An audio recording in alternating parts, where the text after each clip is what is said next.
దయగల సింహం. ఒక సింహము చెట్టు కింద విశ్రాంతి తీసుకుంటూ ఉన్నది.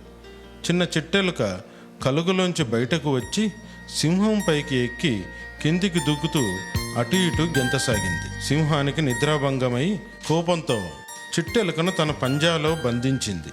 వణికిపోతూ ఎలుక, అయ్యా, నన్ను క్షమించండి, నిజంగా నేను మీ విశ్రాంతిని భంగపరచాలనుకోలేదు. దయచేసి నన్ను వదిలివేయండి. భవిష్యత్తులో మీకు ఎటువంటి సహాయం కావాలన్నా నిర్మోహమాటంగా అడగండి, తప్పకుండా చేసి పెడతాను. మీ ప్రాణాలకు నా ప్రాణాలడ్డు.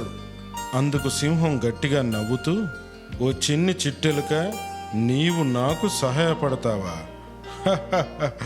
నిన్ను నేను వదిలివేస్తున్నాను, వెళ్ళిపో అంది.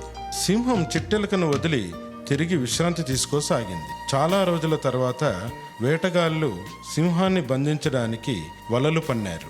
సింహం వలలో చిక్కుకొని ప్రాణభయంతో అడివంతా మారుమోగేట్టుగా తనను రక్షించమని గర్జించసాగింది.